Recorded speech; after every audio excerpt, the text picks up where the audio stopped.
Warning sign, ये video कमजोर दिल वालों और छोटे बच्चों के लिए उपयुक्त नहीं है। इसमें डरावने दृश्य, रक्त से सजी वेशभूषा और हिंसक तत्व शामिल हो सकते हैं। यदि आप जल्दी डर जाते हैं या ऐसी चीजें पसंद नहीं करते तो कृपया ये वीडियो न देखें। दर्शक विवेक का प्रयोग करें। पिछले एपिसोड में रब्बानी ने कब्रिस्तान में एक भयानक लड़ाई जीती, जिसमें उसने एक राक्षस को हराया और जंजीर की ताकत का अनुभव किया। जब वो वहाँ से निकलने लगा, उसे एक पुराना नक्शा मिला जो किसी रहस्यमयी गांव का था। मगर जैसे ही वो कब्रिस्तान से बाहर निकल रहा था, एक अजीब शक्ति उसका पीछा कर रही थी, रहस्य गांव की ओर। रब्बानी बाइक पर दौड़ रहा था, लेकिन हर वक्त उसके मन में एक ही सवाल घूम रहा था, ये नक्शा किस जगह का है। नक्शा बहुत पुराना था, उस पर मिट्टी और खून के पुराने निशान थे। लेकिन सबसे अजीब बात थी कि नक्शा धीरे धीरे बदल रहा था। जैसे जैसे रब्बानी आगे बढ़ता गया, नक्शे पर नए रास्ते दिखने लगे। छोटा शैतान हैरान हो गया, ये तो कोई जादू का नक्शा लग रहा है। रब्बानी ने गुस्से से कहा, जो भी हो, मुझे इस जगह जाना ही होगा। जैसे ही रब्बानी एक सुनसान रास्ते से गुजर रहा था, अचानक उसकी बाइक का इंजन बंद हो गया। क्या हो रहा है? रब्बानी ने बाइक स्टार्ट करने की कोशिश की, लेकिन बाइक हिल भी नहीं रही थी। अचानक हवा तेज हो गई, रात और भी भयानक लगने लगी। चारों तरफ सिर्फ अंधेरा था और कहीं दूर से चीखने की आवाज सुनाई दी। भाई, मुझे ये जगह अच्छी नहीं लग रही, छोटा शैतान ने डर से कहा। रब्बानी ने नक्शे को देखा और नक्शे पर लिखा था, अगर आगे बढ़ना चाहता है तो पहले डर को हरा, अंधेरे में छुपा रहस्य। रब्बानी ने जंजीर को कसकर पकड़ा और आसपास देखा। अंधेरे में एक परछाई हिल रही थी। जैसे ही रब्बानी उस तरफ बढ़ा, पूरा आसमान लाल हो गया और सामने एक अजीब दरवाजा दिखाई दिया। दरवाजा किसी पुराने मंदिर जैसा लग रहा था, लेकिन उस पे खून के निशान थे। भाई, ये दरवाजा नक्शे पर नहीं दिख रहा, छोटा शैतान ने कहा। लेकिन रब्बानी बिना डरे दरवाजा खोलने के लिए आगे बढ़ा। जैसे ही उसने दरवाजा छुआ, एक तेज आवाज हुई और दरवाजा अपने आप खुल गया। सामने सिर्फ एक गहरा अंधेरा था, एक ऐसी जगह जिसमें सिर्फ मौत की बू थी। लेकिन अब वापसी का कोई रास्ता नहीं था। रब्बानी दरवाजा के अंदर कदम रखता है और अंधेरा उसे अपने अंदर समा लेता है। रब्बानी दरवाजे के अंदर खींचा गया। चारों ओर अंधेरा था। एक अजीब शक्ति ने उसे खींचा और वो एक पुराने कुएं के पास गिरा। उसने एक पुराना किला और एक रहस्यमय गांव देखा। गांव में झोपड़ियां, इमारतें और पुराने किले के अवशेष थे। कौवे खून से सने पंखों से उड़ रहे थे। गांव पूरी तरह से ज़ॉम्बी में बदल चुका था। रब्बानी ने सोचा कि क्या वो इस गांव का रहस्य सुलझा पाएगा या फिर ये सिर्फ मौत का एक और जाल है। उसे अपने डर का सामना करना होगा। किले में प्रवेश का मुश्किल रास्ता। रब्बानी ने नक्शा हाथ में लिया और ध्यान से उसकी लकीरों को पढ़ा। नक्शे के मुताबिक उसे एक प्राचीन किले के अंदर जाना था, लेकिन ये रास्ता आसान नहीं था। रास्ते भर गांव ज़ॉम्बी से भर चुका था और हर कोने से मौत का साया घेरा हुआ था। आगे बढ़ते हुए रब्बानी ने कुछ पुराने घरों में एक धूल जैसी पुरानी शॉटगन देखी।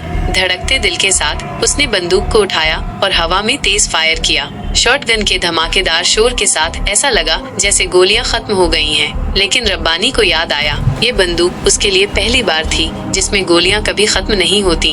उसने बंदूक को अपने हाथ में मजबूती से थामा, जैसे कि अब उसकी रक्षा का एक अनंत शस्त्र है। रब्बानी धीरे धीरे आगे बढ़ा, लेकिन जिंदगी और मौत का खेल अभी अधूरा था। अचानक से एक ज़ॉम्बी जो अंधेरों के बीच छुपा हुआ था, घूमते हुए रब्बानी पर हमला बोल पड़ा।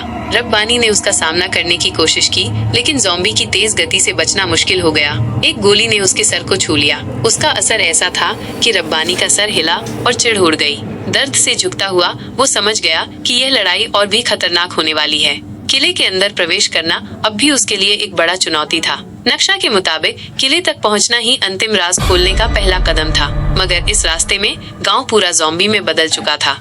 क्या रब्बानी अपनी अनंत गोलियों वाली बंदूक का सहारा लेकर इस खौफनाक गांव के बीच से किले तक का रास्ता तय कर पाएगा? क्या उस पर होने वाला हर एक हमला उसके राज को और गहरा बना देगा? राक्षस का प्रचंड दरवाजा। रब्बानी ने शॉटगन से एक के बाद एक ज़ॉम्बीज़ का सफाया किया, लेकिन उसके सर पर भी गहरी चोट लग चुकी थी। खून बह रहा था, लेकिन उसे इस दुख से कोई फर्क नहीं पड़ा। एक पुराने झुले हुए घर के कोने से एक पुरानी चुनरी लटक रही थी। रब्बानी ने बिना सोचे समझे उस चुनरी को उठाया और अपने सर पर बांध ली। खून अब भी टपक रहा था, लेकिन अब दर्द से ज्यादा गुस्से की आग उसके अंदर जल रही थी। ज़ॉम्बीज़ धीरे धीरे जाने लगे। ऐसा लग रहा था जैसे उन्होंने रब्बानी की ताकत को पहचान लिया हो या फिर किसी और बड़े संकट की आहट सुन ली हो। रब्बानी ने अब तक सिर्फ अपनी अनंत गोलियों वाली शॉटगन का इस्तेमाल किया था, अपनी जंजीर को एक बार भी नहीं चलाया। लेकिन असली आजमाइश अब उसके सामने थी। जैसे ही रब्बानी किले के मुख्य दरवाजे के पास पहुंचा, उसका दिल एक पल के लिए रुक गया। दरवाजे के सामने एक विशाल राक्षस खड़ा था। वह एक इंसान नहीं बल्कि एक भयंकर शैतानी प्राणी था। उसकी हड्डियां लोहे की तरह सख्त थीं। उसकी लंबाई 10 फीट से भी ज्यादा थी। हाथ में एक विशाल लोहे का हथौड़ा था जो एक ही बार में मिट्टी से आदमी का नाम मिटा सकता था। उसके बाल इतने लंबे थे कि जमीन तक लटक रहे थे, जैसे अंधेरों से निकली कोई छाया हो। आंखों से लाल प्रकाश निकल रहा था, जैसे कि ये किसी महामंत्र से पैदा किया गया हो। जब उसने सांस ली, हवा भी तेज हो गई, जैसे वातावरण उसके आने से बदलने लगा हो। रब्बानी ने शॉटगन को कसके थामा। अब लड़ाई शुरू होने वाली थी। यह एक आम राक्षस नहीं था, यह उस काले जादू का संरक्षक था जो किले के अंदर के राज को छुपाने के लिए तय किया गया था। क्या रब्बानी अपनी बंदूक और ताकत से इस राक्षस का सामना कर सकेगा, या फिर यह राक्षस उसके सफर का अंतिम मोड़ साबित होगा? राक्षस की हत्या या रब्बानी की हार?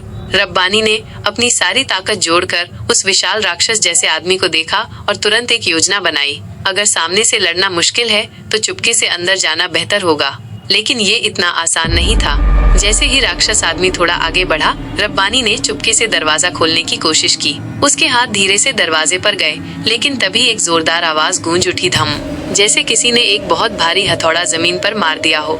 रब्बानी ने घबराकर पीछे देखा और तभी एक भयानक दृश्य उसके सामने था। राक्षस ने रब्बानी को देख लिया था। युद्ध का आरंभ। रब्बानी ने बिना देरी किए शॉटगन से गोली चलाई। एक नहीं, लगातार 3 गोलियां। लेकिन राक्षस पर सिर्फ हल्का सा असर पड़ा, जैसे वो पहले से इस दुख का आदी बना चुका हो। रब्बानी सोचने लगा, ये तो आसान है, मैंने कब्रिस्तान में इससे भी बड़े राक्षस देखे हैं, ये क्या चीज है? लेकिन वो गलत था। राक्षस ने अपना भारी हथौड़ा उठाया और रब्बानी पर वार किया। बूम! रब्बानी एक दीवार से टकरा गया और उसके हाथ से शॉटगन गिर गई। रब्बानी ने दोबारा उठने की कोशिश की, लेकिन राक्षस ने एक और वार किया। इस बार रब्बानी जमीन से 10 फीट ऊपर उछाल गया और जोर से जमीन पर गिरा। उसका शरीर अब कमजोर पड़ रहा था। ये आदमी नहीं, एक अत्यंत शक्तिशाली राक्षस है, रब्बानी ने धीरे से कहा। जंजीर का समय आ गया था। रब्बानी अपनी जंजीर निकलने ही वाला था, लेकिन तभी धड़, एक भारी हथौड़ा उसके सिर पर लग गया। रब्बानी की आंखों के सामने अंधेरा छाने लगा। उसका शरीर धीरे धीरे बेहोश होता गया। अद्भुत रहस्य, ये 3 कौन हैं? जैसे ही रब्बानी की आंखें खुली बंदी हो रही थी, उसने देखा कि कुछ लोग उसे उठाकर कहीं ले जा रहे थे। उन्होंने एक बड़ी अंधेरी जगह पर रब्बानी को फेंका। 3 विशाल आकार वाले लोग सामने खड़े थे। उनका चेहरा धुंधला था, उनका स्वरूप इंसान जैसा था, लेकिन कुछ अजीब भी। उनमें से एक बोला, ये कौन है? दूसरे ने कहा, ये बस एक मामूली इंसान है, बेकार। तीसरे ने हंसकर कहा, इसे ज़ॉम्बीज़ के भूखे डिब्बे में डाल दो, ये भी उन्हीं की तरह बन जाएगा। रब्बानी ने धुंधला सा सुना, लेकिन ये 3 लोग कौन थे? क्या ये बड़े शैतान की सेना से थे, या ये खुद किसी और बड़े राज का हिस्सा थे? रब्बानी बेहोश था, लेकिन क्या उसका ये अंतिम रात होगा? अगला एपिसोड, जानवर से भी बदतर, ज़ॉम्बीज़ की कैद में रब्बानी। देखिए अगले एपिसोड में क्या रब्बानी अपनी मौत के मुंह से बच सकेगा, या वो भी एक भयंकर रात का शिकार बन जाएगा? अंत या नया आरंभ। रब्बानी हार चुका था। उसका घमंड उसके सामने एक भारी पत्थर बन गया था। उसे लगा था कि कब्रिस्तान का राक्षस सबसे बड़ा था, लेकिन उसने ये नहीं जाना कि ये सिर्फ शुरुआत थी। वो हथौड़े वाले राक्षस से हार गया, लेकिन सिर्फ ताकत से नहीं, अपने विश्वास से भी। अब वो अंधेरी गुफा में डाल दिया गया था। लेकिन ये 3 लोग कौन थे? उनका चेहरा क्यों छुपा था? क्या वे बड़े शैतान के सैनिक थे, या किसी और बड़े रहस्य का हिस्सा? गुफा के अंदर सिर्फ अंधेरा था। बस कहीं दूर पानी टपकने की आवाज आई, और तभी एक भयानक चेहरे वाले ज़ॉम्बी ने अपनी लाल आंखें खोली। अगला भाग जल्दी आएगा। ये अंत नहीं है, ये सिर्फ नए खतरे की शुरुआत है। रब्बानी की कहानी अभी बाकी है। अगले भाग में देखिए, क्या रब्बानी मौत के मुंह से निकल पाएगा, या वो भी एक लाश बन जाएगा? अगले एपिसोड का इंतजार। अगर आपको हमारी कहानी पसंद आ रही है तो कृपया मुझे सपोर्ट करें। मुझे आप सभी की मदद की जरूरत है ताकि ये कहानी और आगे बढ़ सके। मेरे चैनल को सब्सक्राइब करें, वीडियो को लाइक करें और ज्यादा से ज्यादा शेयर करें। आपकी सपोर्ट से हम और भी रोमांचक और डरावने एपिसोड ला सकेंगे। आगे क्या होगा ये जानने के लिए बने रहिए। शुक्रिया दोस्तों।